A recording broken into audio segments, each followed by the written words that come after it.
언니, 적당히 해요. 질린다 정말. 응급실 복도에서 제 손이 그대로 굳어버렸습니다. 시어머니는 중풍으로 쓰러져 수술을 앞두고 있었고 출장 중이라던 남편은 18번이나 제 전화를 끊었습니다. 19번째, 겨우 연결된 전화기 너머에서 들려온 건 남편 목소리가 아니었습니다. 술에 취한 낯선 여자 목소리였습니다. 다음날 병원에 나타난 남편은 어머니 이름을 부르며 오열했지만 저는 이미 알아버렸습니다. 그 눈물이 전부 진심은 아니라는 것을요. 이야기 시작 전 저희 채널을 구독해 주시면 오늘 하루 큰 행운이 가득하시길 빌겠습니다. 오늘 이야기 시작합니다. 모니터 위로 깜빡이는 커서를 바라보며 저는 손가락 끝으로 관자놀이를 꾹꾹 눌렀습니다. 며칠 밤을 꼬박 세워 다듬어온 신규 핵심 프로젝트 기획안이 비로소 윤곽을 갖춰가고 있었지만 가슴 한구석은 차가운 돌덩이를 얹어둔 듯 묵직하게 가라앉아 있었습니다. 지난 10년의 세월이 빛바랜 필름처럼 머릿속을 스쳐 지나가니 시댁 대소사에 끌려다니느라 굵직한 프로젝트를 매번 후배에게 넘기고 변두리 업무만 맴돌았던 쌉쓸한 기억이 명치를 짓눌러 왔습니다. 바로 며칠 전 임원 승진이 걸린 마감을 하루 앞두고 시어머니 최순덕에게서 걸려 온 전화 한 통이 다시금 귓가에 맴돌았죠. 미연아, 나다. 오늘따라 그 강 건너 갈비탕집 국물이 그렇게 당긴다. 너 퇴근하기 전에 한 그릇 포장해서 가져와라. 식으면 못 먹으니까 딴 데 새지 말고 바로 와. 며느리가 시어머니 입맛 하나 못 맞추면 그게 며느리냐? 저는 수화기를 붙잡은 채 입술을 잘근잘근 깨물며 어렵게 입을 떼었습니다. 어머니, 오늘은 정말 어렵습니다. 내일이 중요한 마감이고 제 승진이 걸린 일입니다. 지금 자리를 비울 수가 없습니다. 갈비탕은 배달로 알아보겠습니다. 안 되면 다음 주에 제가 직접 모시고 가겠습니다. 오늘만 양해해 주세요. 수화기 너머에서 최순덕이 콧방귀를 끼며 매섭게 받아쳤습니다. 뭐, 양해? 네가 지금 시어머니한테 조건을 다는 거니? 회사에서 책상 앞에 앉아 있는 게 뭐 그리 대단하다고 유세야. 내가 갈비탕 한 그릇 먹고 싶다는데 며느리가 말대꾸를 해? 미연아, 너 정말 많이 컸다. 말 길게 하지 말고 지금 당장 사와. 왕복 3시간을 차로 달려 땀범벅이 된 채 갈비탕 그릇을 들고 거실에 들어섰을 때 최순덕은 뚜껑을 열어보더니 대뜸 인상을 잔뜩 구겼습니다. 이게 무슨 갈비탕이야. 국물이 다 식어서 기름만 둥둥 떠 있잖아. 냄새도 역해서 못 먹겠다. 내가 이런 걸 먹자고 너를 불렀니? 시어머니 먹는 거라고 이렇게 성의 없이 들고 온 거야? 최순덕이 그릇을 들어 그대로 싱크대에 쏟아붓는 동안 거실 소파에 늘어진 남편 이철민은 게임기 화면에서 눈도 떼지 않은 채 혀를 끌끌 찼습니다. 당신은 어머니 입맛 하나를 그렇게 못 맞춰? 내가 봐도 이건 성의가 없잖아. 그까짓 갈비탕 하나 식지 않게 들고 오는 게 그렇게 어려워? 회사 일 핑계 대지 마. 집안 어른 마음도 못 맞추면서 밖에서 일 잘한다고 누가 알아줘? 저는 식탁 모서리를 손바닥으로 짚고 서서 뺨이 파르스름하게 질리도록 어금니를 악물었습니다. 그날 밤 침대에 누워 천장을 바라보고 있으니 5년 전 친정엄마 장례식장에서 최순덕이 보였던 모습이 떠올라 두 눈이 화끈하게 달아올랐습니다. 상복을 입은 채 영정 앞에서 절을 받고 있던 저를 최순덕은 부엌으로 등을 떠밀며 윽박지르듯 소리쳤습니다. 손님상에 올라간 수육이 이렇게 퍽퍽해서 어디 목구멍에 넘어가겠어. 내 엄마 장례라고 네가 주인공인 줄 아니? 올 시간 있으면 부엌부터 챙겨. 며느리가 정신을 어디다 두고 있는 거야. 친정엄마 영정 앞에서조차 상주 노릇 한번 제대로 못하고 부엌 칼을 잡아야 했던 그날의 굴욕이 10년이 흐른 지금도 가슴에 박힌 가시처럼 빠지지 않았던 거죠. 토요일 아침 안방에서 캐리어를 끄집어내며 분주하게 움직이던 이철민이 제 어깨를 툭 치고 거실로 들어왔습니다. 미연아, 이번 출장에 VIP 거래처 임원이 직접 온다. 법인카드 한도로는 접대비가 턱없이 모자라. 당신 비상금 카드 꺼내. 괜히 아깝다 어쩐다 하지 마. 남편 일 막히면 당신 인생도 같이 막히는 거야. 저는 화장대 서랍을 열어 카드를 꺼내며 미간을 좁혔습니다. 이 카드는 손대지 말자고 여러 번 말했잖아. 비상시에 쓰려고 남겨둔 돈이라고. 정말 거래처 접대에만 쓰는 거 맞아? 이철민이 카드를 낚아채듯 빼앗아 지갑에 꽂으며 헛웃음을 흘렸습니다.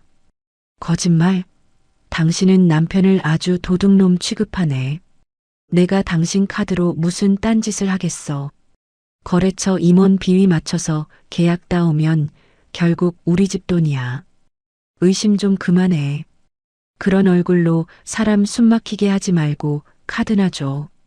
그날 오후 이철민은 평소 눈여겨보던 백화점 명품관에서 고급 정장 한 벌과 이탈리아제 구두 한 켤레를 그 비상금 카드로 긁어버렸고 결제 알림 문자가 휴대폰 화면에 뜨는 순간 제 손끝이 차갑게 식어갔습니다.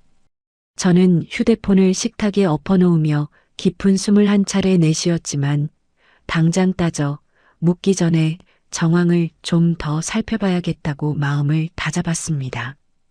밤 11시가 넘어 거실 불을 끄고 안방으로 들어서던 저는 서랍장 앞에 쪼그려 앉아 무언가를 부스럭거리고 있는 이철민의 뒷모습을 보자 발걸음을 멈췄습니다. 인기척에 화들짝 놀란 이철민이 서랍을 황급히 닫으며 어색하게 입꼬리를 끌어올렸습니다. 아, 출장 가기 전에 인감 도장이 어디 있나 확인하고 있었어. 회사에서 보증인 서류가 하나 필요하대. 당신 깨우면 또 꼬치꼬치 물을 게 뻔해서 내가 찾은 거야. 별일 아니니까 괜히 예민하게 굴지 마. 저는 가슴이 서늘하게 얼어붙는 것을 애써 누른 채 침대로 걸음을 옮겼지만 이불 속에 누워서도 두 눈을 도무지 감을 수가 없었죠.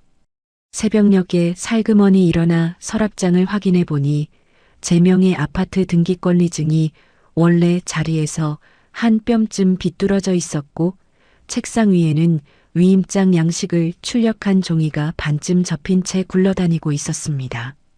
토요일 아침 이철민이 샤워하러 들어간 사이 거실 한 구석에 세워둔 캐리어를 슬며시 열어본 순간 저는 그만 숨이 턱 막혀버렸습니다. 출장 서류 대신 캐리어 안쪽 주머니에는 낯선 여성용 고급 향수병과 노란색 끈이 달린 커플 수영복 두 벌이 나란히 들어 있었던 것입니다. 저는 향수병을 도로 집어넣고 캐리어 지퍼를 천천히 닫으며 손등으로 입을 틀어막았습니다. 욕실 문이 열리는 소리에 얼른 부엌으로 가서 아무 일 없다는 듯 식기 정리하는 신용을 했고 출장복 차림으로 나타난 이철민은 가벼운 입맞춤을 시도하더니 콧노래까지 흥얼거리며 현관을 나섰습니다. 이철민이 떠난 지 채 1시간도 지나지 않아 휴대폰이 짧고 날카롭게 울렸습니다. 은행에서 보낸 문자에는 제 명의 아파트를 담보로 한 거액 대출의 한도 조회가 방금 접수되었다는 내용이 또렷이 찍혀 있었고 저는 식탁 의자에 풀썩 주저앉아 휴대폰 화면을 2번, 3번 다시 들여다보며 손끝을 부들부들 떨었습니다. 이 사람이 정말로 내 인감까지 손댔구나. 내 이름의 아파트로 돈을 빌리려고 위임장까지 만들었어. 이제는 그냥 넘기지 않겠어. 혼잣말이 흘러나오는 동안 저는 곧장거래 은행 앱에 접속해 가장 빠른 날짜로 영업점 방문 상담을 예약해 두었습니다. 토요일 늦은 밤 10시가 넘었을 무렵 저녁 설거지를 마치고 시어머니 방문을 노크했지만 안에서는 어떤 대답도 들려오지 않았습니다. 어머니, 주무세요? 약 드실 시간이에요. 물도 가져왔습니다. 대답 좀 해주세요. 방문을 살짝 밀어 열고 들어선 순간 저는 그 자리에 얼어붙고 말았습니다. 침대 옆 바닥에 최순덕이 옆으로 쓰러진 채 입가에 허연 거품을 흘리며 사지를 부들부들 떨고 있었던 것입니다. 어머니, 제 말 들리세요? 어머니, 눈 좀 떠보세요. 119 불렀어요. 조금만 버티세요. 제가 같이 갈 겁니다. 저는 최순덕의 어깨를 흔들며 다급히 119를 눌렀고 떨리는 손으로 주소를 불러주는 동안에도 시어머니의 눈동자는 한쪽으로 돌아간 채 점점 초점을 잃어가고 있었습니다. 야간의 아파트 단지 안으로 구급차 사이렌이 요란하게 울려 퍼졌고 들것 위에 최순덕을 실은 구급대원들이 빠른 걸음으로 현관을 빠져나갔습니다. 저는 슬리퍼를 짝짝이로 신은 것도 모른 채 축 늘어진 최순덕의 손을 꼭 붙잡고 구급차 뒷자리에 올라탔습니다. 응급실에 도착하자마자 의료진이 들것을 밀고 안쪽 처치실로 사라졌고 잠시 뒤 푸른 가운을 입은 의사가 굳은 얼굴로 저를 향해 성큼성큼 다가왔습니다. 보호자분, 지금은 정말 한시가 급합니다. 예전 말로 중풍, 정확히는 뇌졸중이 의심됩니다. 살릴 수 있는 시간이 길지 않습니다. 바로 응급수술 준비해야 합니다. 직계가족, 특히 아드님께 지금 당장 연락해 주세요. 정말 시간이 없습니다. 저는 의사의 말을 들으면서도 출장 갔다던 이철민의 캐리어 속 향수병이 자꾸만 머릿속에 어른거려 떨리는 손가락으로 휴대폰을 꺼내 들었습니다. 응급실 복도에 홀로 남겨진 저는 형광등 불빛 아래에서 잔뜩 구겨진 블라우스 자락을 내려다보며 한참 동안 숨을 골랐습니다. 구급차에 오르느라 헐레벌떡 발에 꿰어버린 슬리퍼 두 짝은 좌우 색깔이 서로 달랐고 머리카락은 산발이 되어 어깨 위로 흘러내려 있었지만 그런 것들에 신경 쓸 겨를조차 없었던 것이죠. 떨리는 손가락으로 휴대폰 화면을 겨우 켜고 이철민의 번호를 천천히 눌렀습니다. 신호음이 길게 이어지더니 결국 익숙한 안내음만 흘러나왔습니다. 지금은 전화를 받을 수 없어 음성사서함으로 연결합니다. 저는 통화 종료 버튼을 누르자마자 곧바로 다시 발신 버튼을 눌렀습니다. 같은 안내음이 또다시 흘러나왔고 저는 중환자실 문과 휴대폰 화면을 번갈아 바라보며 입술을 잘근잘근 깨물었습니다. 세 번째, 네 번째, 다섯 번째 신호음이 허공으로 사라질 때마다 명치 끝이 점점 더 차갑게 굳어갔죠. 푸른 가운 차림의 의사가 처치실 문을 열고 다급한 걸음으로 다가오자 저는 휴대폰을 가슴팍에 꽉 쥐고 자리에서 일어섰습니다. 보호자분, 아드님하고 따님들 전부 연락이 안 닿으시는 거 맞습니까? 한시가 급한 상황입니다. 저는 어렵게 입을 떼며 고개를 끄덕였습니다. 남편이 출장 중이라는데 통화가 안 되고 시누이들도 새벽이라 연결이 안 돼서요. 어떻게 해야 할까요? 의사가 굳은 얼굴로 두툼한 서류 한 묶음을 내밀었습니다. 동거 가족인 며느님이 보호자로 서명해 주셔야 합니다. 지금 동의가 늦어지면 환자분 깨어나기 어려우실 수도 있어요. 저는 떨리는 손으로 볼펜을 받아들고 보호자 동의 칸에 한 글자 한 글자 이름 석 자를 새겼습니다. 서명을 마치고 다시 휴대폰을 들여다보니 이철민에게 발신한 부재중 통화 기록만 화면 가득 빼곡하게 쌓여 있었습니다.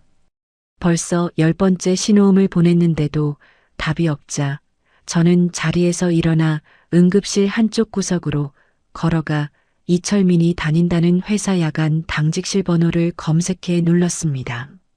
수화기 너머에서 졸음 섞인 남자 목소리가 흘러나왔습니다. 네, 영업본부 야간 당직입니다.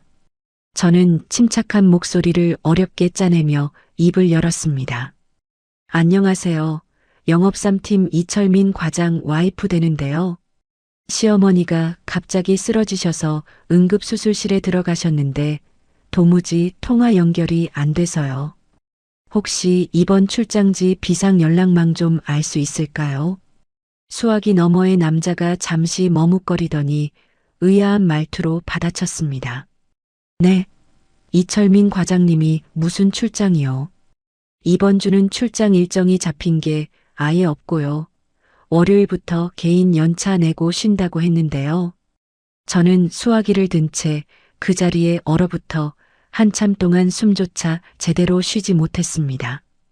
캐리어 안쪽에서 발견했던 여성용 향수병과 노란 끈 달린 커플 수영복이 머릿속에서 천천히 떠올랐고 그제야 모든 정황이 한 줄로 깨어지듯 또렷해졌죠.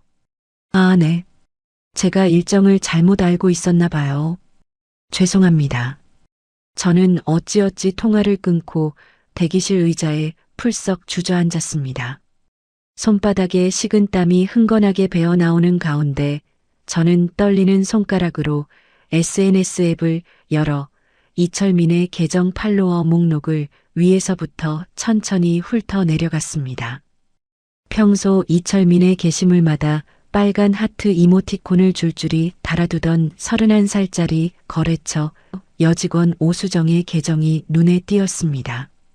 오수정의 가장 최근 게시물을 누르는 순간 저는 손등으로 입을 틀어막고 말았습니다. 게시물에는 최고급 호텔 레스토랑의 와인잔 2개와 호텔 위치 태그가 또렷이 찍혀 있었고 업로드 시각은 정확히 1시간 전이었습니다.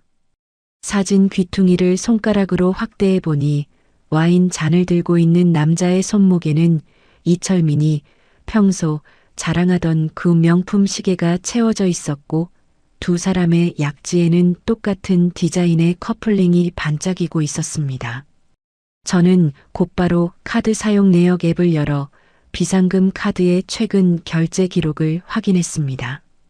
화면에는 그 호텔 레스토랑에서 사진이 올라오기 직전 시각에 거액의 결제가 승인되었다는 문구가 또렷이 박혀 있었고 결제 금액은 풀빌라 객실 비용까지 포함된 액수였습니다. 저는 휴대폰을 무릎 위에 내려놓고 천장 형광등을 멀거니 올려다보며 지난 10년이 한꺼번에 와르르 무너져 내리는 소리를 들었습니다. 시어머니 최순덕이 침대 옆에서 거품을 물고 쓰러져 있는 바로 그 순간에도 이철민은 어린 여자와 와인 잔을 부딪히고 있었던 거였습니다. 저는 자리에서 천천히 일어나 응급실을 빠져나가 곧장 택시를 잡아탔습니다. 집으로 돌아가는 사이에도 머릿속에서는 이철민이 안방 서랍장 앞에 쪼그려 앉아있던 그 뒷모습이 자꾸만 떠올랐죠. 현관문을 열자마자 곧장 안방으로 들어가 서랍장 깊숙한 곳을 뒤집어 보니 제 인감도장이 들어있어야 할 빨간 도장 케이스가 흔적도 없이 사라져 있었습니다. 등기권리증을 보관해 둔 자리 역시 텅 비어 있었고 책상 한 귀퉁이에는 출력해 둔 위임장 양식이 어느새 깨끗이 치워져 있었습니다. 저는 휴대폰을 꺼내 거래 은행 모바일 앱에 접속해 대출한도 조회 내역을 다시 확인했고 화면에는 이철민의 회사 직인과 제 위임장이 첨부되어 대출 심사가 진행 중이라는 안내가 또렷이 떠 있었습니다. 끝까지 이렇게까지 할 줄은 몰랐어. 저는 입술을 부르르 떨면서도 두 눈에서는 눈물 한 방울 떨어지지 않았습니다. 다시 병원으로 돌아오는 택시 안에서 저는 그동안 이철민과 최순덕이 저질러 온 모든 행동을 머릿속 노트에 한 줄 한 줄 또렷이 옮겨 적기 시작했죠. 병원에 도착해 응급실 의자에 다시 앉았을 때는 새벽 2시가 가까워지고 있었고 휴대폰 통화 기록에는 이철민에게 보낸 부재중 통화가 어느덧 18통이나 쌓여 있었습니다. 저는 휴대폰 화면을 한참 동안 노려보며 어금니를 꽉 깨물었습니다.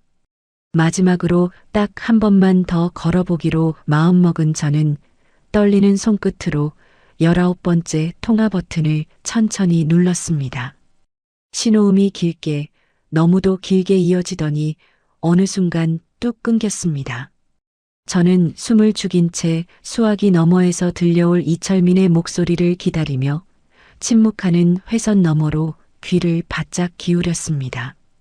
신호음이 끊긴 자리에 들려온 것은 익숙한 이철민의 목소리가 아니었습니다. 수화기 너머에서는 술에 잔뜩 취한 젊은 여자의 혀 꼬인 목소리가 짜증 섞인 한숨과 함께 흘러나왔습니다. 아, 진짜 누구야? 왜 자꾸 전화질이야? 뭐야, 또 오빠 와이프잖아. 언니, 밤새 전화하면 오빠가 돌아갈 줄 알았어요? 저는 휴대폰을 귀에 갖다 댄 채로 그 자리에 그대로 굳어버렸습니다. 숨소리조차 내지 못하고 있는 사이 수화기 저편에서 와인 잔을 식탁에 탁 내려놓는 소리가 들렸고 여자의 목소리는 더더욱 신경질적으로 변해갔습니다. 언니, 적당히 좀 해요. 진짜 질린다 정말. 우리 오빠 좀 그만 놓아주면 안 돼요? 그렇게 붙잡고 있으면 뭐가 달라져요? 오빠는 지금 내 옆에 있는데. 여자의 입에서 흘러나온 그 한마디는 마치 얼음 송곳처럼 제 가슴 한복판을 정통으로 찔러왔습니다. 저는 입을 떼지도 못한 채 그저 수화기를 꽉 움켜쥐고만 있었고 여자는 답이 없자 더욱 신이 난 목소리로 비웃듯 덧붙였습니다. 우리 오빠가 언니한테 정 떨어진 지가 언젠데 아직도 매달리고 있어. 10년 살았다고 큰 소리칠 생각 마요. 마음 떠난 남자 붙잡는 거 보기 안 좋아요. 그만 좀 놓아줘요. 네. 언니도 자존심이라는 게 있으면. 뒤이어 수화기 너머에서 누군가 황급히 휴대폰을 빼앗는 소리와 함께 통화는 일방적으로 뚝 끊어졌습니다. 저는 휴대폰을 천천히 무릎 위에 내려놓고 텅 빈 응급실 복도 천장을 멀거니 올려다보았습니다. 형광등이 깜빡거리는 소리가 그 어느 때보다 또렷하게 귓속을 파고들었고 어금니 사이에서 비릿한 피 맛이 느껴질 만큼 입술 안쪽을 깨물고 있었지만 정작 두 눈에서는 눈물 한 방울 떨어지지 않았습니다. 지난 10년 동안 시댁 식구들 비위를 맞추느라 새벽잠을 줄여가며 끓여낸 갈비탕, 국물, 변두리 부서에서 후배들에게 추월당하면서도 가족이라는 이름 앞에 고개를 숙였던 그 모든 시간이 단 한 통의 술 취한 목소리에 산산조각이 나버린 것입니다. 그래, 이제 더는 안 돼. 내가 들은 것, 내가 본 것 하나도 그냥 넘기지 않을 거야. 저는 입술을 부르르 떨며 혼잣말을 내뱉고는 등받이에 등을 고추 세우고 두 손을 무릎 위에 가지런히 모았습니다. 복수도 분노도 아닌 그저 얼음장같이 차가운 결심 하나가 가슴 깊숙한 곳에 단단하게 자리 잡는 순간이었죠. 날이 밝아올 때까지 저는 그 응급실 의자에서 단 한 번도 자세를 흐트러뜨리지 않은 채 이철민과 최순덕, 그리고 오수정이라는 여자가 저지른 모든 만행을 머릿속에 한 장 한 장 또렷이 정리해 넣었습니다.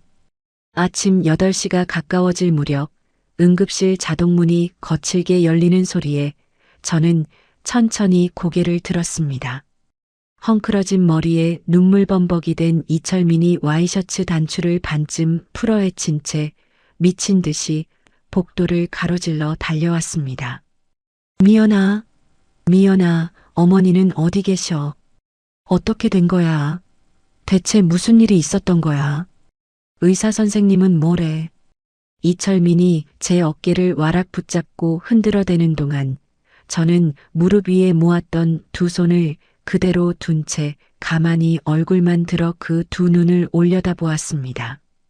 이철민이 코를 훌쩍이며 손등으로 두 눈을 마구 비비더니 수술실 문 앞에서 그대로 무릎을 꿇고 짐승처럼 통곡하기 시작했습니다. 어머니, 죄송해요. 이 못난 아들이 어머니가 쓰러진 줄도 모르고 흑흑. 어머니, 제가 왔어요. 제발 저 한 번만 봐주세요. 이철민이 어깨를 들썩이며 우는 사이 저는 코끝으로 짙게 풍겨오는 그 낯선 향수 냄새의 정체를 단번에 알아차렸습니다. 캐리어 안쪽에서 발견했던 그 여성용 향수와 똑같은 냄새가 이철민의 셔츠 깃에서 끈적하게 배어 나오고 있었던 것입니다.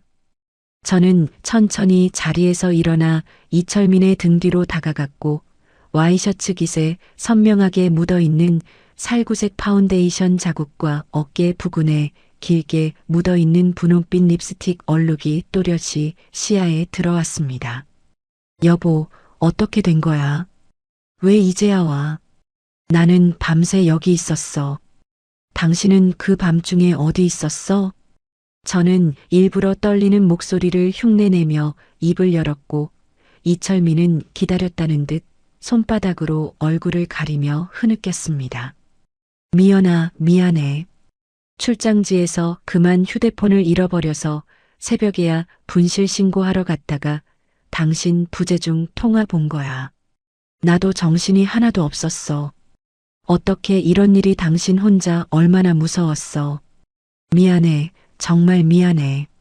휴대폰을 잃어버렸다는 말과는 정반대로 이철민의 셔츠 가슴 주머니 안쪽에서는 휴대폰 진동음이 짧게 울렸다 멈추기를 반복하고 있었습니다.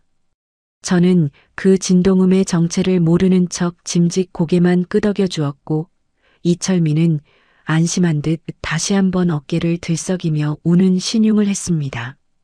복도 끝에서 수술실 문이 천천히 열리고 푸른 가운을 입은 주치의가 마스크를 턱 아래로 끌어내리며 무거운 걸음으로 다가왔습니다. 보호자분, 어머님 수술은 일단 잘 마쳤습니다만 안 좋은 소식이 있습니다. 마음을 단단히 먹고 들으셔야 합니다. 이철민이 벌떡 일어나 두 손으로 의사가운 자락을 붙들었습니다. 선생님, 우리 어머니 살 수는 있는 거죠. 의식은 돌아오는 거죠. 제발 괜찮다고 해주세요. 선생님. 의사가 잠시 숨을 고른 뒤 조심스럽게 입을 열었습니다. 네, 다행히 생명에는 지장이 없습니다. 다만 뇌혈관 손상이 워낙 심해서 오른쪽 팔다리에 마비가 남게 됐습니다. 앞으로 평생 옆에서 누군가 대소변까지 다 받아주셔야 일상생활이 가능하실 거예요. 혼자서는 걷는 것도, 밥 드시는 것도, 화장실 가시는 것도 어렵습니다. 의사의 그 한마디가 떨어지는 순간 거센 울음소리는 거짓말처럼 뚝 끊겨버렸습니다. 이철민의 어깨가 멈칫 굳어졌고 손바닥으로 가리고 있던 얼굴 사이로 두 눈이 슬쩍 드러났습니다. 어머니를 향한 슬픔 따위는 흔적도 없이 사라진 그 두 눈에는 앞으로 평생 자신에게 떠안겨질 간병이라는 짐 앞에서 어쩔 줄 몰라 하는 노골적인 공포와 계산만에 차갑게 어른거리고 있었습니다. 저는 이철민의 그 뒷모습을 가만히 내려다보며 무릎 위에 가지런히 모아두었던 두 손을 천천히 풀어 옷자락을 단단히 움켜쥐었습니다. 앞으로 펼쳐질 길고 긴 싸움의 첫 번째 패가 바로 지금 막 제 손 안에 들어왔다는 사실을 또렷이 자각하면서요. 이철민이 비틀거리며 일어나 휴대폰을 꺼내더니 떨리는 손가락으로 누이들 번호를 황급히 눌렀습니다. 30분이 채 지나지 않아 큰 시누이 이정숙과 작은 시누이 이미숙이 머리도 빗지 못한 채 응급실 복도로 우당탕 들이닥쳤습니다. 큰 시누이 이정숙이 저를 발견하자마자 표독스러운 눈빛으로 성큼성큼 다가오더니 손바닥으로 제 가슴팍을 거칠게 밀쳤습니다. 야, 김미연, 너 며느리 맞아? 이 집 어른이 쓰러질 때까지 대체 뭘 하고 있었어? 밥만 먹고 출근만 하면 며느리 노릇 다 한 줄 알았니? 어머니가 이 지경이 되도록 몰랐다는 게 말이 돼? 작은 시누이 이미숙도 옆에서 가세하며 핏대를 세웠습니다. 어머니 약은 제대로 챙겨드렸어? 물 한 컵이라도 제때 드렸어? 회사 바쁘다, 피곤하다, 입만 열면 핑계더니 결국 네가 어머니를 이 꼴로 만든 거잖아. 이제 와서 억울한 얼굴 하지 마. 며느리라는 사람이 어쩜 이렇게 모자라. 저는 비틀거리는 두 다리에 힘을 꽉 주고 버티며 입술을 잘근잘근 깨물었지만 시누이들의 매서운 손길은 제 어깨와 가슴팍을 사정없이 밀쳐대고 있었습니다. 옆에 서 있던 이철민이 머뭇거리는 척 신용을 하더니 시누이들 등 뒤에 슬쩍 숨어 뻔뻔한 목소리로 거들었습니다. 미연아, 누나들 말 틀린 거 하나도 없어. 너 지금 변명할 때 아니야. 당장 회사에 사표 내. 오늘 바로 내고 어머니 옆에서 24시간 붙어 있어. 며느리 된 도리, 이제라도 해야지. 저는 고개를 살짝 들어 이철민을 똑바로 바라보며 가슴속에서 끓어오르는 분노를 가까스로 눌렀습니다. 여보, 지금 당장 사표를 내라고 몰아붙일 일은 아니에요. 회사 일도 절차가 있고 제자리도 그렇게 함부로 버릴 수는 없어요. 이철민이 말이 끝나기도 전에 손바닥을 휘저으며 말어리를 잘랐습니다. 버릴 수 없어? 지금도 내 회사가 그렇게 소중해? 우리 어머니가 평생 누워 계시게 생겼는데 내 자리, 내 월급만 챙기겠다는 거야? 자식 된 도리, 며느리 된 도리라는 게 있는 거야. 사표 하나 쓰는 게 그렇게 아까워? 뒤이어 침대에 누워있던 최순덕이 마비되지 않은 왼쪽 손을 가까스로 들어 올리더니 제 옷자락을 잡고 늘어졌습니다. 미연아, 나 이제 너 없으면 못 산다. 딸년들은 말만 많고 아들이야 자기 앞가림도 바쁘다. 그래도 내 손이 제일 믿음직해. 너 나버리고 회사 가면 나는 여기서 숨도 제대로 못 쉰다. 어디 가지 말고 내 옆에 딱 붙어 있어라. 응?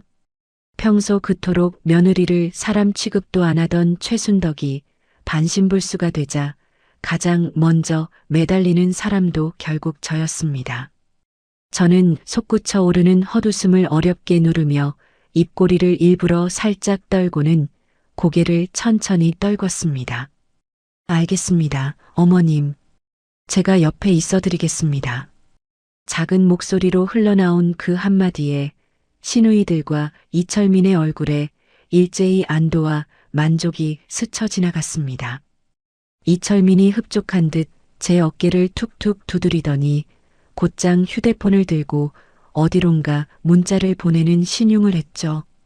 저는 병실 밖으로 조용히 빠져나와 비상계단 한켠으로 자리를 옮겨 휴대폰을 꺼냈습니다. 사직서를 작성하는 대신 인사팀 김대리의 번호를 눌러 차분한 목소리로 입을 열었습니다. 김대리님, 김미연입니다. 갑작스럽게 시어머니가 큰 수술을 받으셔서요. 사직이 아니라 휴가로 처리하겠습니다. 한 달간 연차하고 가족 돌봄 휴가를 함께 신청하려고 합니다. 진행 중이던 기획안 자료는 오늘 안에 메일로 정리해서 보내드리겠습니다. 급한 내용은 전화 주시면 바로 확인하겠습니다. 전화를 끊은 저는 거울에 비친 제 얼굴을 한참 동안 들여다보며 가슴팍 한가운데에 새겨진 차가운 결심을 다시 한번 다잡았습니다. 그날 밤 11시 이철민이 야식을 사오겠다며 잠시 병실을 나서자 저는 그 즉시 자리에서 일어나 지하주차장으로 내려갔습니다. 이철민이 평소 챙기지 않던 차량 보조키는 제 가방 깊숙한 곳에 한참 전부터 들어 있었고 지하 4층 구석에 세워둔 검은색 세단 운전석 문을 조심스럽게 열었습니다. 핸들 위 블랙박스에서 메모리 카드를 빼내는 그 짧은 순간에도 저는 주위를 사방으로 살피며 입술을 꽉 깨물고 있었죠. 카드를 가방 안쪽에 단단히 챙겨 넣고 다시 병실로 올라온 저는 아무 일 없었다는 듯 의자에 앉아 식어가는 보온병을 어루만지는 신용을 했습니다. 집으로 돌아온 며칠 동안 저는 잠을 줄여가며 블랙박스 영상과 음성을 한 컷 한 컷 복원해 정리해 나갔습니다. 영상 속에서 이철민과 오수정은 차 안에서 큰 소리로 웃으며 이런 대화를 주고받고 있었죠. 오빠, 어머니 수술비 모아둔 적금 깬다고 했잖아. 그 돈 우리 풀빌라 예약금이랑 여행비로 쓰는 거 맞지? 나 병원비 같은데 쓰려고 기다린 거 아니야. 당연하지. 병원비에 다 넣을 돈이 어디 있어. 어차피 어머니는 늙어서 오래 못 버텨. 그 돈은 우리가 먼저 써야지. 누가 알겠어? 알아도 그 집 며느리한테 뒤집어 씌우면 그만이지. 뒤이어 오수정의 까르르 웃음소리가 차 안을 가득 채웠고 곧 신이 난 목소리로 저를 입에 올렸습니다. 근데 오빠 와이프는 진짜 아무것도 모르는 거지? 그 여자 아직도 착한 며느리 노릇하면서 혼자 고생하는 줄 알잖아. 웃겨 죽겠어. 무능력하고 눈치도 없는 늙은 가사도우미 아줌마. 모르지. 그 여자는 내가 말하면 다 믿어. 와이프 명의 아파트 위임장도 벌써 위조해놨어. 다음 주에 대출 받으면 끝이야. 그 돈으로 우리 신혼집 차리자. 그 여자는 나중에 알아도 울고불고만 하겠지. 뭐 할 수 있겠어? 녹음 파일을 정지시킨 저는 의자에 등을 깊숙이 기대며 천장을 노려보았습니다. 가슴속에서 끓어오르는 분노는 차라리 차갑게 식어들어 명치 한가운데의 단단한 얼음덩어리로 자리 잡았고 저는 곧장 거래 은행 본점 대출 담당자에게 전화를 걸었습니다. 안녕하세요. 김미연 본인입니다. 제 명의로 접수된 대출 신청은 제가 동의한 적이 없습니다. 위임장도 제가 작성한 것이 아니고 위조된 것입니다. 지금 바로 심사와 실행을 모두 중단해 주세요. 저는 인감도장을 새로 만들고 변경 신고를 하러 가는 중입니다. 기존 인감으로 들어온 서류는 모두 보류해 주세요. 필요하면 본점으로 직접 가서 신분 확인과 진술서를 제출하겠습니다. 대출 담당자가 다급한 목소리로 절차를 안내해 주는 동안 저는 이미 인감 변경 신고를 하러 인근 주민센터로 차를 몰고 있었죠. 다음 날 새벽 저는 평소 알고 지내던 법무사 사무실에 연락해 가장 신뢰할 만한 이혼 전문 변호사를 소개받았습니다. 변호사 사무실 한쪽 응접실 의자에 단정하게 앉은 저는 가져온 서류 봉투를 천천히 탁자 위에 풀어놓았습니다. 변호사님, 제 명의 아파트에 처분금지가 처분을 걸어주세요. 남편이 1원도 손대지 못하게, 팔지도 못하고 담보로도 못 잡게 묶어주세요. 위조된 위임장 사본과 블랙박스 녹음 파일은 사문서 위조 형사고소 증거로 따로 보관해 주세요. 저는 오늘부터 제 재산과 제 삶을 제 손으로 지키겠습니다. 변호사가 안경 너머로 저를 잠시 응시하더니 천천히 고개를 끄덕이며 만년필을 집어들었습니다. 저는 변호사 사무실을 나서며 한겨울 바람을 가슴 깊숙이 들이마셨고 그 차가운 공기 한 줄기가 식어버린 명치 끝을 더없이 단단하게 다져주었습니다. 다음 날 아침 저는 가지런히 정리한 서류 봉투를 들고 변호사 사무실 안쪽 회의실 문을 다시 두드렸습니다. 회의실 탁자 위에 블랙박스 음성 파일을 저장한 USB와 오수정의 SNS 게시물을 화질 좋게 캡처한 인쇄물, 그리고 호텔 풀빌라에서 찍힌 비상금 카드의 결제 영수증 사본을 가지런히 정렬해 놓았습니다. 변호사가 안경 너머로 서류를 한 장 한 장 꼼꼼하게 살피더니 펜을 내려놓고 차분한 목소리로 입을 열었습니다. 이 정도 증거면 이혼 소송과 상간녀 위자료 청구 둘 다 별다른 다툼 없이 끝납니다. 위임장 위조건은 형사 절차로 따로 보낼게요. 이제부터는 전화로 싸우지 마세요. 직접 찾아가 따지지도 마세요. 한 가지만 명심하세요. 절대 먼저 화내지 마시고 모든 건 서류와 절차로만 움직이는 겁니다. 상대가 소리 지를수록 김미연 씨는 조용히 기록만 하시면 됩니다. 저는 가지런히 모은 두 손을 무릎 위에 올린 채 천천히 고개를 끄덕였습니다. 네, 변호사님, 저는 이미 결심이 섰습니다. 울고 매달릴 마음도 없습니다. 소리 지르고 끝낼 생각도 없습니다. 단 한 번의 분풀이로 그 사람들에게 빠져나갈 구멍을 주지는 않을 거예요. 끝까지 차분하게 가겠습니다. 서류 접수가 마무리된 그날 오후, 저는 다시 병원으로 돌아와 시어머니 병실 의자에 단정하게 앉았습니다. 점심시간이 가까워지자 손수 싸온 도시락 가방을 풀어보은 용기와 반찬통을 가지런히 꺼냈고 흰죽을 한 숟가락 떠 최순덕 입가로 가져갔죠. 옆 침대 보호자 의자에 앉아 휴대폰을 만지작거리던 이철민이 미간을 잔뜩 좁히더니 도시락 통을 손바닥으로 거칠게 밀쳤습니다. 보온 용기 안에서 따끈하게 김이 오르던 흰죽이 그대로 병실 바닥에 흩뿌려졌고 반찬통은 모서리에 부딪혀 대구르로 굴러갔습니다. 야, 김미연.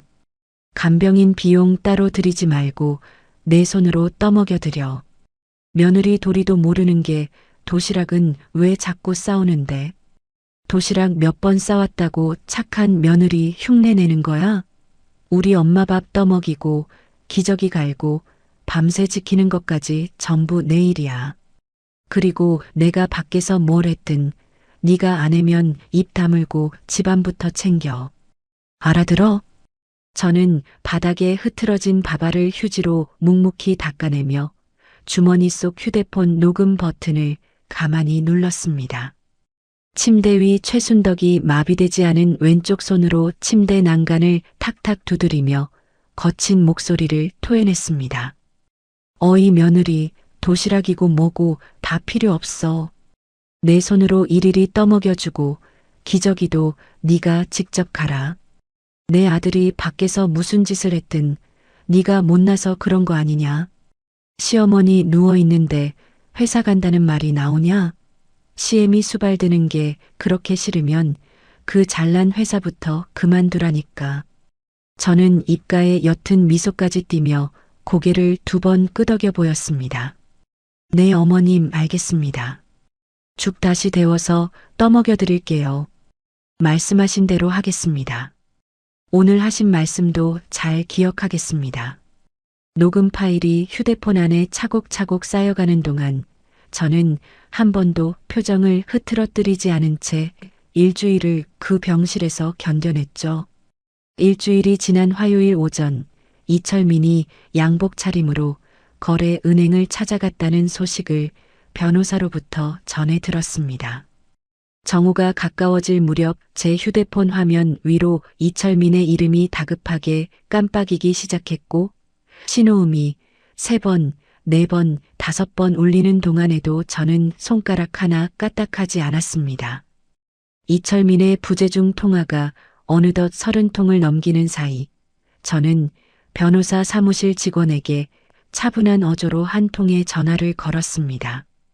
이번 주 안에 상간녀 소장은 오수정 회사 인사팀 주소로 직접 송달되도록 처리해 주세요. 사실관계 정리서도 빠짐없이 첨부해 주시고요. 저는 더는 숨기지 않겠습니다. 법대로 절차대로 해주세요. 그날 저녁 무렵 변호사 사무실에서 송달이 완료되었다는 회신이 도착했습니다. 법원 직인이 찍힌 두툼한 봉투가 오수정의 회사 인사팀 책상 위에 배달되는 바로 그 순간 사무실 직원들의 눈이 일제히 오수정의 자리로 쏠렸으리라는 사실을 저는 그저 가만히 짐작만 해보았죠.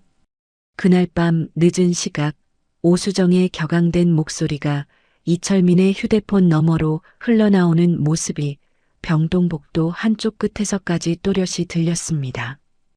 이철민이 휴대폰을 귀에 댄 채 안절부절 못하며 복도 벽을 따라 왔다 갔다 하는 동안 수화기 너머에서 오수정의 새된 목소리가 끊임없이 새어나왔습니다. 오빠, 회사로 법원 서류가 날아왔어. 인사팀에서 나를 불렀다고. 위자료가 3천만 원이 넘는다는데 이거 어떻게 할 거야? 사람들이 다 봤어. 나 이제 얼굴 들고 회사 다니게 생겼냐고. 수정아, 잠깐만 진정해. 소리 좀 낮춰. 내가 어떻게든 해볼게. 김미연이 일부러 겁주는 거야. 내가 다 해결할 테니까 조금만 기다려. 잠깐 뭘 진정해. 우리 신혼집 자금 언제 줄 거냐고. 대출은 받았다 만 거야 아니야. 나한테 큰 소리 칠 땐 언제고 이제 와서 돈도 없다는 거야? 나 지금 오빠 때문에 망신당했어. 그게 아파트에 가처분이 걸려서 대출이 막혀버렸어. 잠깐만 시간을 좀 줘. 내가 은행도 다시 가보고 미연이도 만나서 풀어볼게. 조금만 버텨줘. 뭐? 가처분? 너 지금 거지 만들어 놓고 나한테 매달릴 셈이야. 나한테 줄 돈도 없으면서 무슨 새 출발이야? 오빠 나 우습게 봤어? 나도 가만 안 있어. 나 망신시킨 데가 꼭 치르게 할 거야. 수화기 너머에서 들려오던 오수정의 목소리가 점점 더 사납게 변해갔고 이철민의 얼굴은 점점 더 사색이 되어갔죠. 저는 복도 한쪽 의자에 다리를 가지런히 모은 채 앉아 그 모습을 멀리서 지켜보며 가슴팍에서 천천히 차오르는 묘한 만족감을 가만히 음미했습니다. 토요일 아침이 밝아오자 저는 일찍부터 시누이들 2명에게 차례로 전화를 걸었습니다. 형님, 어머님 앞으로 누가 어떻게 돌볼지 가족회의를 해야 할 것 같아요. 오늘 오후 2시까지 병실로 와주세요. 이철민 씨한테도 꼭 같이 오시라고 전해주시고요. 오늘은 모두가 들어야 할 이야기가 있습니다. 더 미루지 않겠습니다. 큰 시누이 이정숙은 별다른 의심 없이 알겠다는 대답을 흘렸고 작은 시누이 이미숙도 잠시 망설이다가 알겠다며 통화를 끊었습니다. 오전 11시쯤 저는 미리 챙겨둔 짝퉁 명품 가방 구매 영수증 한 장을 일부러 반쯤 구긴 채 병원 복도 쓰레기통 바로 옆 바닥에 자연스럽게 떨어뜨려 두었습니다. 오수정에게 사주려 했던 그 명품 가방이 실은 가품이었다는 결정적 증거를 시누이들 동선 한가운데 살짝 흘려놓은 셈이었죠. 오후 2시 정각 이철민이 시누이들을 양옆에 거느린 채 병실 문을 거칠게 열어젖히고 들이닥쳤습니다. 이철민의 얼굴은 며칠 사이에 헬쑥해질 대로 헬쑥해졌고 두 눈에는 핏발이 시뻘겋게 올라와 있었습니다. 김미연, 너 내 아파트에 왜 멋대로 가처분을 걸어놨어? 대출 한 푼도 안 나온다는 게 무슨 소리야? 네가 뭔데 내 대출을 막아? 남편 일에 이렇게까지 해야 속이 시원해? 당장 풀어. 오늘 여기서 안 풀면 나도 가만 안 있어. 저는 의자에서 천천히 일어나 침대 옆 협탁에 미리 올려두었던 두툼한 서류 봉투를 손바닥으로 가만히 어루만졌습니다. 그러고는 입꼬리에 서늘한 미소를 한 줄기 띠며 또박또박 한마디를 내뱉었습니다. 여보, 이제 모든 걸 끝낼 시간이야. 아니, 이제 당신을 여보라고 부르는 것도 오늘이 마지막이야. 소리 지르지 마. 여기 있는 서류로 당신이 한 일 전부 보여줄 거야.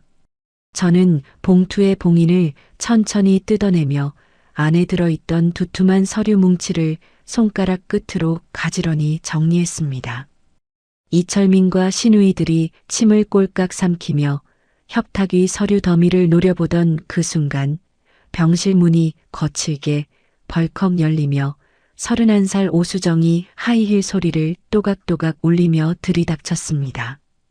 오수정은 이철민의 다급한 호출을 받고 헐레벌떡 달려온 모양인지 머리카락이 한쪽으로 헝클어져 있었지만 입가에는 어이없을 만큼 당당한 미소가 걸려 있었죠. 이철민의 팔짱을 익숙한 손길로 끼며 제 앞으로 바짝 다가서더니 오수정이 가소롭다는 듯 콧방귀를 내쉬었습니다. 언니, 이혼 서류 가져오신 거예요? 잘 됐네.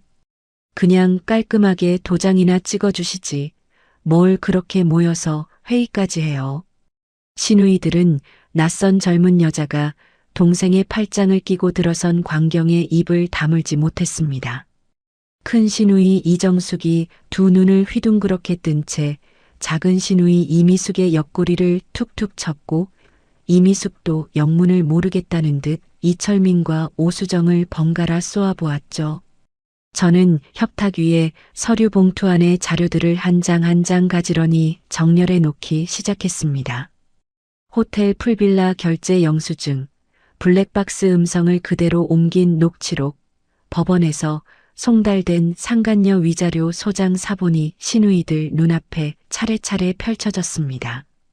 큰 시누이 이정숙이 가장 먼저 종이 한 장을 집어들고 글자를 더듬더듬 읽어내려가더니 두 눈이 화등잔만해진 채 동생을 향해 고개를 획 돌렸습니다. 이철민, 너 어머니 수술비 적금 깼어? 그 돈으로 이 여자랑 풀빌라 갔다 왔다는 게 사실이야. 이철민이 손바닥을 내저으며 더듬더듬 변명을 늘어놓으려 했지만 작은 시누이 이미숙이 두 번째 종이를 집어들고 비명에 가까운 목소리를 토해냈습니다. 녹취록에 다 나와 있잖아. 어머니가 곧 가시니까 그 돈 좀 쓴다고 누가 뭐래. 너 이게 사람 입에서 나올 소리야. 침대에 누워있던 최순덕이 마비된 오른쪽 얼굴을 일그러뜨린 채 컥컥거리며 숨을 헐떡였고 왼쪽 눈가에서는 굵은 눈물 한 줄기가 주르륵 흘러내렸습니다. 저는 시누이들을 향해 차분한 목소리로 입을 열었습니다. 오빠가 이 여자한테 사주려고 했던 명품 가방, 그것도 어머님 적금에서 빠진 돈이에요. 그런데요, 형님, 그 가방조차 진짜가 아니었어요. 저는 미리 챙겨둔 짝퉁 가방 구매 영수증 한 장을 협탁 위에 톡 올려놓았습니다. 시누이들이 영수증을 집어들고 가격과 매장 주소를 확인하더니 동시에 입을 떡 벌리며 이철민을 노려보았습니다. 이철민, 어머니 수술비 깨서 산 가방이 짝퉁이라고. 너 이 여자 갖고 노냐 아니면 이 여자한테 갖고 놀아나냐? 이정숙이 손바닥으로 동생의 등짝을 사정없이 후려치는 동안 오수정의 얼굴빛이 한순간에 새파랗게 변해갔습니다. 오수정이 이철민의 팔짱을 황급히 풀며 한 발짝 물러섰고 떨리는 목소리로 변명을 늘어놓기 시작했죠. 아니, 저는 오빠가 부자라고 해서 만난 건데 가방이 가품이었다는 건 저도 진짜 몰랐어요. 저는 입꼬리에 차가운 미소를 한 줄기 띠며 협탁 위에 마지막 서류 한 장을 내려놓았습니다. 잘 보세요. 이 사람 아파트 명의는 전부 제 거고 위조한 위임장으로 시도한 대출은 가처분으로 묶여 1원도 안 나옵니다. 사문서 위조 형사 고소장도 이미 접수돼 있어요. 곧 신용불량자의 정가까지 따라붙을 거예요. 오수정의 두 눈이 휘둥그레지며 동공이 흔들리는 사이 이철민이 비틀비틀 무릎을 꿇더니 제 바지가랑이를 양손으로 와락 붙들었습니다. 미연아, 미안해. 한 번만, 정말 한 번만 용서해줘. 다시는 안 그럴게. 내가 평생 잘할게, 응? 이철민이 두 어깨를 들썩이며 짐승처럼 통곡했지만 며칠 전 응급실 복도에서 본 그 가증스러운 눈물 연기와 한치도 다르지 않았습니다. 저는 이철민의 손을 차갑게 뿌리치고 한 걸음 뒤로 물러섰고 침대 위에 누워있는 최순덕을 손가락으로 똑바로 가리켰습니다. 여보, 이제 이분은 당신이랑 당신의 그 어린 여자가 평생 책임져. 대소변 받아내는 일까지 전부 다 말이야. 며느리 돌이 운운하던 그 입으로 이제 자식 돌이 한번 제대로 해봐. 침대 위 최순덕이 자신을 가리키는 그 손가락을 보고 마비되지 않은 왼손을 허우적거리더니 옆에 서 있던 오수정의 치맛자락을 향해 살려달라는 듯 손을 뻗었습니다. 오수정이 자신의 치마에 닿으려는 그 시들시들한 손을 보자마자 새된 비명을 한 줄기 토해내며 뒷걸음질을 쳤습니다. 으악, 저리 치워요. 나는 이런 노인 시중 들려고 오빠 만난 게 아니라고요. 오수정이 하이힐 한 짝이 벗겨지는 줄도 모르고 병실 문을 박차고 주랭랑을 쳤고 그 뒷모습을 향해 이철민이 다급하게 손을 뻗었지만 이미 복도 저편으로 사라지는 그 그림자는 돌아오지 않았습니다. 큰 시누이 이정숙이 부들부들 떨리는 손으로 이철민의 와이셔츠 깃을 거머쥐었습니다. 이 인간아, 어머니가 사람 만들어놨더니 결국 이 꼴이야. 어머니는 이제 너가 책임지고 모시는 거야. 알아들었어. 작은 시누이 이미숙도 옆에서 동생의 등짝을 손바닥으로 사정없이 후려치며 핏대를 세웠습니다. 수술비 적금 깬 것도 모자라서 짝퉁 가방으로 사기까지 쳐. 너 같은 동생 둔 게 부끄러워서 못 살겠다. 이철민이 두 누이 사이에서 어쩔 줄 몰라 양손을 번갈아 휘저으며 변명을 늘어놓으려 했지만 시누이들의 호통은 좀처럼 멈추지 않았습니다. 침대 위 최순덕은 마비되지 않은 왼쪽 눈으로 그 광경을 멍하니 바라보다가 갈라진 목소리로 아들의 이름을 가까스로 불러댔습니다. 철민아, 철민아, 어미를 어쩔 거냐? 어미를 어쩔 거야. 저는 침대 옆에 미리 세워두었던 짐 가방의 손잡이를 단단히 움켜쥐었습니다. 이철민이 무릎걸음으로 제 발치까지 기어와 옷자락을 다시 한번 붙잡으려 했지만 저는 그 손을 신발 끝으로 가만히 밀어내며 병실 문을 향해 걸음을 옮겼죠. 미연아, 한 번만, 정말 한 번만 생각해줘. 내가 어떻게 혼자 어머니를 모시냐? 응? 미연아. 이철민의 절규가 등 뒤를 따라붙었지만 저는 가방 손잡이에 힘을 한 번 더 주며 발걸음을 멈추지 않았습니다. 복도로 빠져나오는 그 순간까지 저는 단 한 번도 뒤를 돌아보지 않았고 등 뒤에서 들려오는 이철민의 절규와 시누이들의 호통, 그리고 최순덕의 울부짖음이 한 걸음 한 걸음 멀어져 갔습니다. 병원 정문을 나서며 저는 회색 겨울 하늘을 한번 올려다보았고 며칠 만에 처음으로 가슴팍이 텅 비도록 시원한 숨을 길게 들이마셨습니다. 병원 앞에 불러둔 택시 뒷자리에 짐 가방을 던져넣고 좌석에 앉는 순간 휴대폰 화면 위로 변호사 사무실에서 보내온 문자 한 통이 또렷이 떠올랐습니다. 이혼 소장 송달이 정상적으로 마무리되었고 첫 재판 기일이 이미 잡혔다는 짧고 단정한 안내였죠.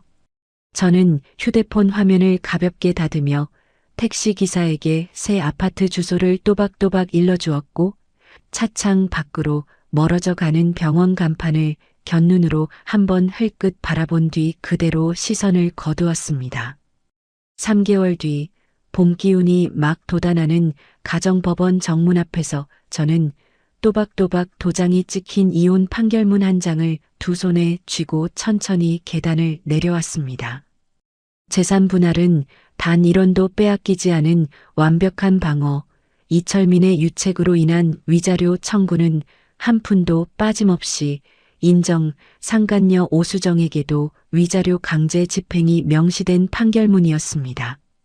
법원 앞 화단에 갓피어난 노란 개나리를 곁눈으로 흘끔 바라보며 저는 들고 있던 판결문을 가방 안쪽 깊숙이 챙겨 넣었습니다.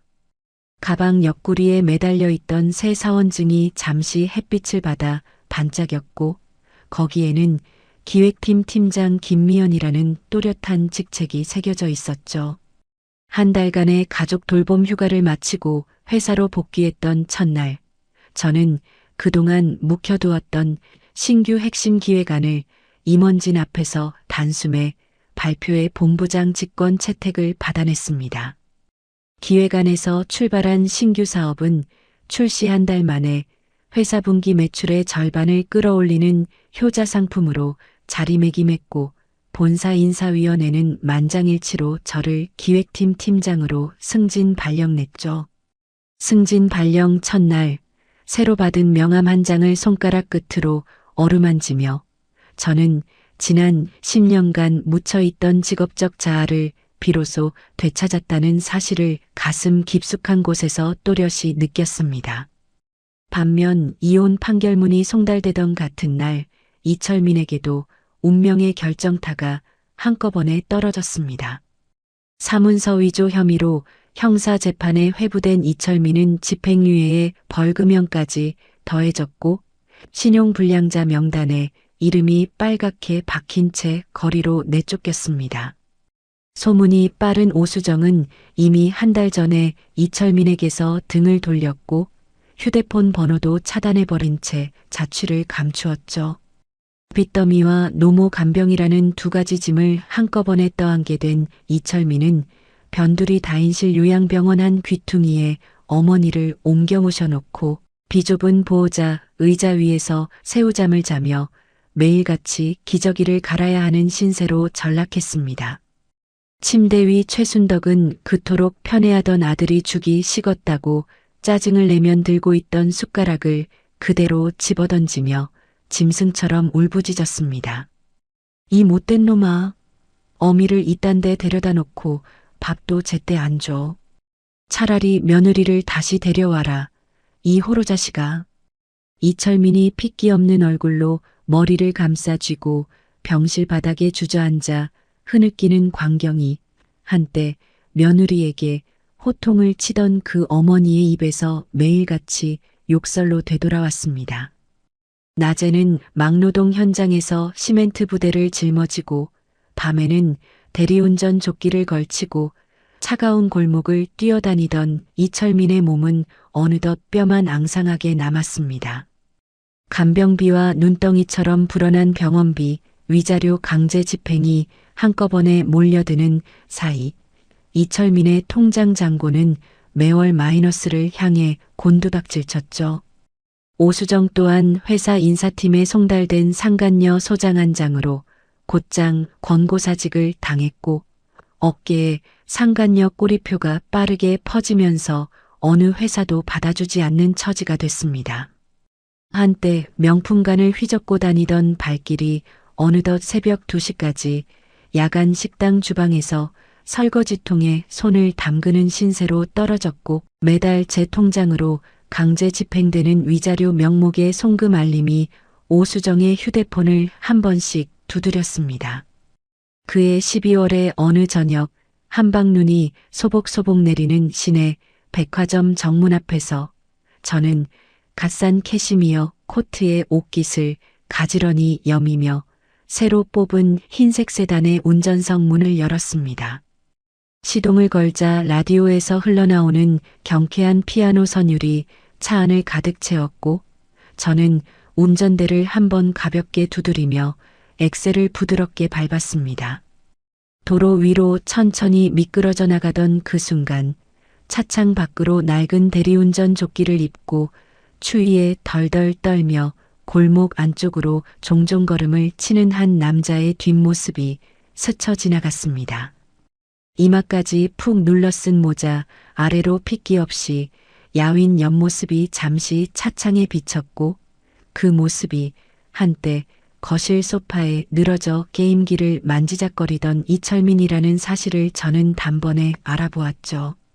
저는 룸미러를 통해 그 야윈 그림자를 한번 흘끗 바라보았지만 미련이라는 단어조차 떠오르지 않는 가슴팍 한가운데에는 그저 얕은 평온함만이 잔잔히 깔려 있었습니다. 시선을 곧장 앞 유리창 너머 도로 위로 거두며 저는 라디오 볼륨을 한 단계 더 올렸습니다. 차창 너머로 거리의 가로등 불빛이 하나둘 켜져가는 광경을 바라보며 저는 입가에 따뜻하고 환한 미소를 한 줄기 띄었습니다.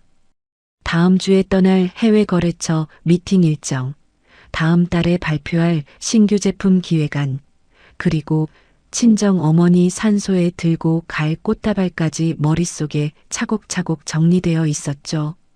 한때 새벽까지 모니터 앞에서 깜빡이는 커서를 멍하니 바라보며 어깨를 짓누르던 그 무거운 새벽은 더는 제게 남아있지 않았고, 이제 매일 아침 운전대 앞에 앉아 자신의 하루를 또박또박 그려나가는 한 여자가 그 자리를 단단하게 채우고 있었습니다.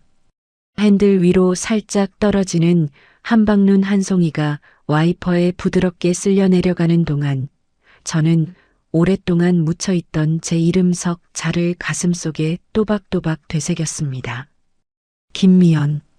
누구의 며느리도 누구의 아내도 아닌 김미연.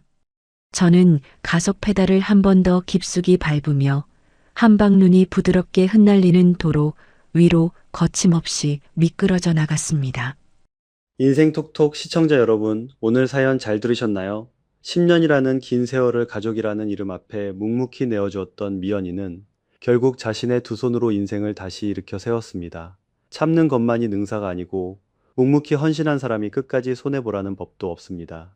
정의는 비록 한 박자 늦게 오더라도 반드시 그 자리에 찾아오고, 자신을 지키는 용기 있는 한 걸음은 시린 겨울 끝에 새로운 봄을 데려옵니다. 지금 이 순간 어디선가 가족이라는 이름 앞에 묵묵히 견디고 계신 여러분의 하루도 결코 헛된 시간이 아닙니다. 부디 누구보다 자신을 먼저 아껴주시고 남은 시간 동안 따뜻하고 평안한 날들로 가득 채우시길 진심으로 응원합니다. 이야기를 끝까지 들어주셨다면 잘 들었다고 댓글 하나만 남겨주세요. 구독과 좋아요를 눌러주시는 모든 분들이 행복하시길 기원합니다. 오늘 함께 해주셔서 정말 감사합니다.